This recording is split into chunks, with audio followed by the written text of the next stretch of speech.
Mais la bénédiction, méditation sur Osée, chapitre 2, verset 19 dans Je fiancerai à moi pour toujours, je te fiancerai à moi par la justice, la droiture, la grâce et la miséricorde.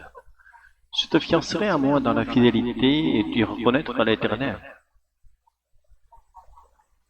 Dieu est la source de toute bénédiction. Si les gens viennent à l'église, c'est parce qu'ils souhaitent recevoir les bénédictions de Dieu. Et cela est une bonne chose. Cependant, il faut distinguer le désir des bénédictions de Dieu ou d'un désir avide et intéressé.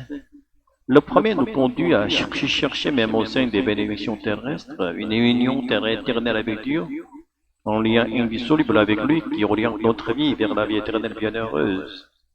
Et le second ne vise qu'à satisfaire les désirs charnels ici-bas. Dieu n'est alors qu'un moyen d'obtenir ce que l'on convoite. Si notre canal de bénédiction semble plus efficace, l'âme instable ira voir ailleurs. C'est pourquoi le Nouveau Testament déclare que la convoitise est une idolâtrie. Si quelqu'un dit croire en Dieu mais ne le considère que comme un moyen d'obtenir des bienfaits, alors il est déjà tombé dans l'idolâtrie, car Dieu lui-même est la bénédiction. Et sans désirant Dieu pour lui-même que l'on entre dans la vraie bénédiction. Faites-on mourir ce qui dans vos membres terrestres, la débauche, l'impureté, les passions, les mauvais désirs de la convoitise, qui est une idolâtrie. Colossiens 3, verset 5. Le mot grec pour convoitise est pléonarchia, qui signifie vouloir posséder davantage, en particulier désirer un gain injuste. Bibliquement, le seul qui soit bon et juste, c'est Dieu. Ainsi, il est juste de désirer la bénédiction, mais seulement celle qui vient de Dieu.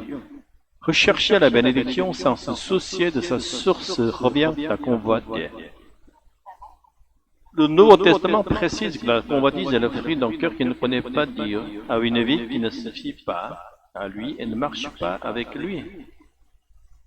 Comme ils ne sont pas souciés de connaître Dieu de les livres car leur sens est éprouvé pour commettre des choses indignes, ils sont remplis de toute espèce d'injustice, de méchanceté, de cupidité, de malice. Romains 1, versets 28-29. Oui, il faut connaître Dieu pour pouvoir le désirer vraiment. Et Dieu s'est révélé par sa parole. Et connaître cette parole ne signifie pas seulement l'avoir en tête. Il faut connaître Dieu par une alliance d'amour, jusqu'à devenir participant de cette alliance. Dans l'Ancien Testament, Dieu étend son alliance d'amour d'abord à une personne, puis à une famille, puis à un peuple, pour en fin de compte inclure toute l'humanité sans en exclure personne. Dieu veut que tous reçoivent sa bénédiction.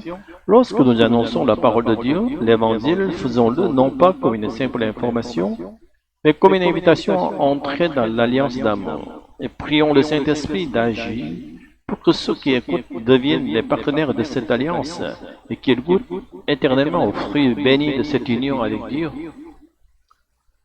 Seigneur, tu es la source de toute vraie bénédiction, délivre-nous de la convoitise, de ce cœur qui te cherche pour autre chose que toi-même. Fais de nous des adorateurs véritables qui désirent ton alliance plus que tous les dons. Donne-nous de te connaître non seulement par la parole, mais dans l'intimité d'un amour éternel. Par ton esprit, fais de nous des témoins qui transmettent la bonne nouvelle comme une alliance vivante.